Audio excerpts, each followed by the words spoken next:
BBC에서는 이렇게 이야기를 합니다. 맨시티에는 믿기 힘든 부적이 있다. 바로 홀란드. 49경기 만에 50골을 달성했으며 포드는 홀란드를 가리켜 그는 모든 기록을 깨고 싶어하는 것 같아요 라는 말을 했다. 이전의 기록은 반니스텔루이가 보유하고 있었으며 그는 50골을 달성하는 데 62경기가 필요했었다. 펩은 홀란드에 대해서 말이 필요할까? 기록만 봐도 알 수 있지 않냐? 라면서 너스레를 떨었다. 이어서 엘링을 축하해주고 싶다. 그는 반니스텔루이, 레반도프스키, 크리스티아누, 메시라는 괴물과도 같은 선수들과 어깨를 나란히 하고 있으니 말이다. 믿을 수 없는 일이 일어나고 있다. 그는 10년에서 12년을 더 뛸 수 있기 때문에 부상만 없다면 크리스티아누의 기록을 넘어설 수 있을 것 같다. 라고 극찬을 했다 라고 이야기를 합니다.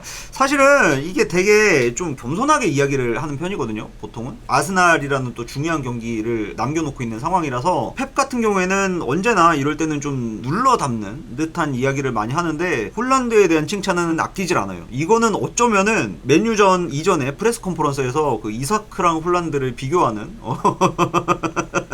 이런 질문을 받았기 때문에 오히려 더 막 이렇게 이야기하는 게 아닌가라는 이런 생각도 조금 들기는 합니다. 펩 입장에서는 약간 긁혔던 게 맞는 것 같아. 그때 그 느낌을 보면은 약간 긁힌 게 맞거든. 나중에 괜찮은 척하고 막 윙크하고 이러거든요. 이거 긁힌 거야. 펩이 애써 괜찮은 척을 한다?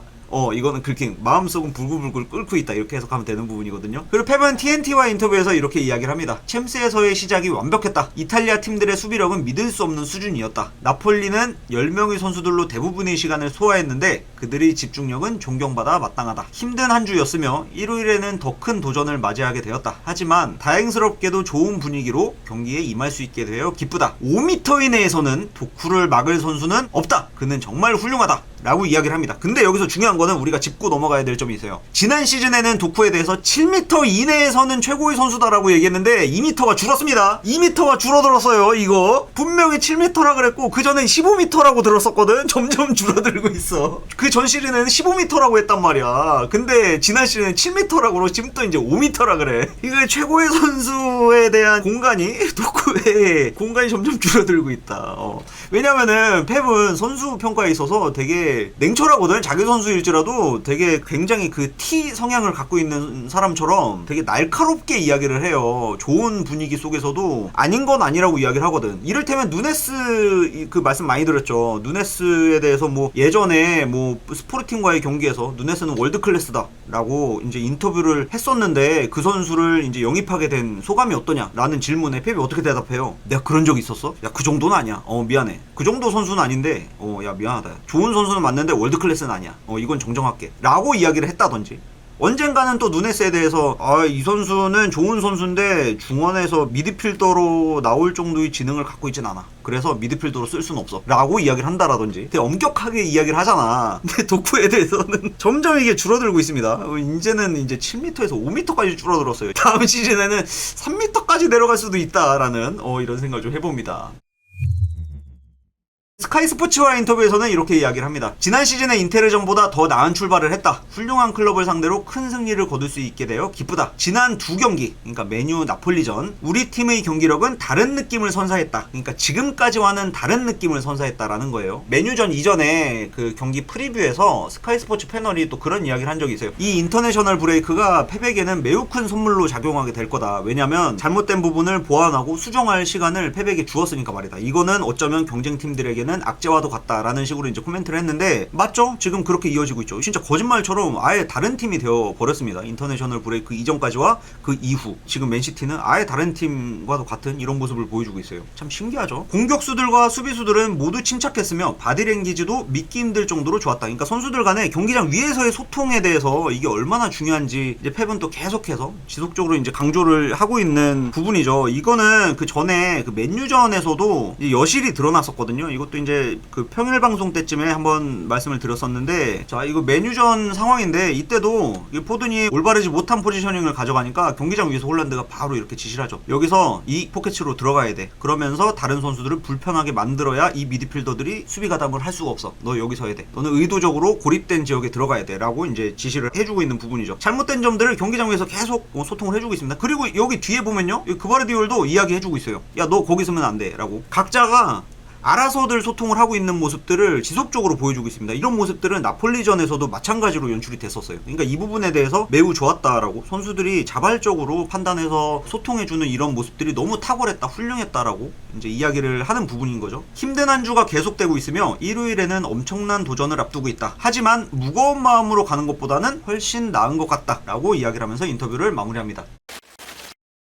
CBS에서 앙리는 이렇게 이야기를 합니다. 덕배의 이른 퇴장은 가슴이 아팠다. 동료 선수의 퇴장이 아니었다면 더 많은 것들을 보여줄 수 있었을지도 모른다. 포드는 놀라운 패스로 몬스터의 골을 도왔는데, 앙리는 이제 참고로 홀란드를 그냥 몬스터라고 이야기를 하더라고. 약간 여기는 CBS는 딱딱하기보다는 조금 가벼운 분위기로 프로그램이 진행이 되거든요. 이제 경기 후기에 대해서 이제 이야기를 할 때 몬스터라고 표현을 하더라고. 계속 박스 안으로 몬스터에게 공이 전달되면 그는 무엇을 할 수 있을지 우리가 알고 있는 그대로 득점을 성공시켰다. 그의 나이를 생각해보면 그의 득점 수는 말이 안 된다. 난 도쿠의 잠재력을 높이 평가하는데 몬스터와 도쿠가 함께 박스 안으로 들어온다면 이와 같은 결과를 낼 수 있다라는 걸 알아야 한다. 따라서 홀란드와 도쿠에게 공정하게 볼을 분배해줬으면 좋겠다. 도쿠에게도 홀란드에게 제공되는 것과 같은 기회를 줬으면 좋겠다. 홀란드는 팀이 잘하든 못하든 골을 넣을 수 있는 선수이다. 하지만 그는 현재 유독 컨디션이 좋아 보인다는 점이 중요하다. 골만 넣는 것이 아닌 그는 2경기 연속해서 팀을 위해 헌신해주고 있으며 그것이 맨시티를 더 나아진 팀으로 만들어주고 있다. 포드는 이제 어느 곳에서든 어떤 방식으로든 홀란드가 어디에 있는지를 알게 되었다. 선수들에게 둘러싸여 있지만 마치 경기장 위에 홀란드와 본인 둘밖에 없다는 듯이 너무나 쉽게 찾아서 득점을 도와주게 되었다.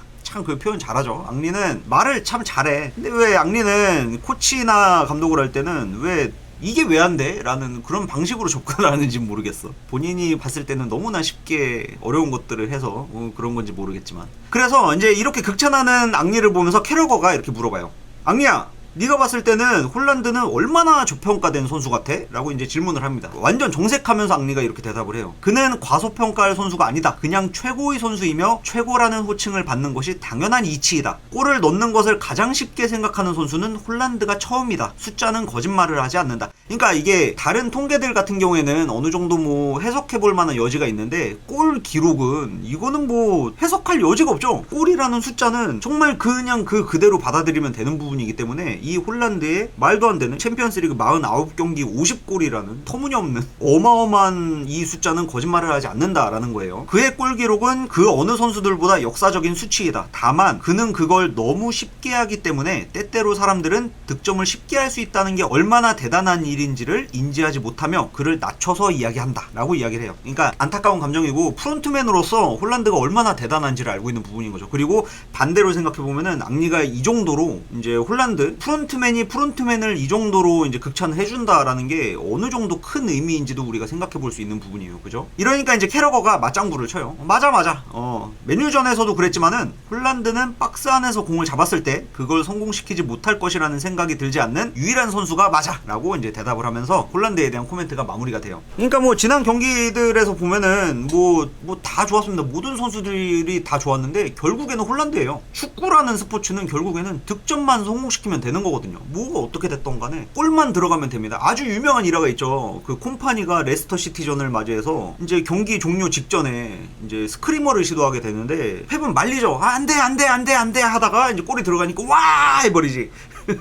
이게 뭐야? 결국에는 이 패턴 플레이라는 것도 골을 만들기 위해서 이제 준비하는 거다 이거예요. 근데 이런 준비도 사실은 선수의 뭐 개개인의 퍼포먼스로 개별적인 실력으로 이제 득점을 성공시키면은 뭐 알바노가 돼버리는 거예요. 결국에는 전술 준비 뭐 잘하고 열심히 하고 다 필요 없어. 골 들어가면 되는 거야. 왜? 어차피 감독의 이 모든 노력들도 결국에는 골을 성공시키기 위해서 만들어내는 거니까 말이죠. 어렵게 하지 말고 결국에는 뭐로 가든 서울로만 가면 된다라는 방식으로, 이제 펩도 사실은 축구에 대해서 그런 방식으로 접근을 하는 사람인데 일부의 분들은 또 그렇게 생각을 해요. 그렇게 오해하는 분들이 또 있어요. 펩은 본인이 원하는 대로 움직이지 않는 선수들을 좋아하지 않는다. 비록 골이 들어갔을지언정 그 원하지 않는 방식으로 들어간 골은 인정해주지 않는다. 뭐 쳐주지 않는다. 먹어주지 않는다. 이렇게 얘기하는데 완전 오해예요. 정말 오해예요. 그냥 축구는 언제나 골이 들어가면 이기는 스포츠고 골을 막으면 지지 않는 스포츠예요. 이거는 뭐 불변의 진리와도 같은 이야기다라고 이제 할 수 있는 부분인 것 같습니다.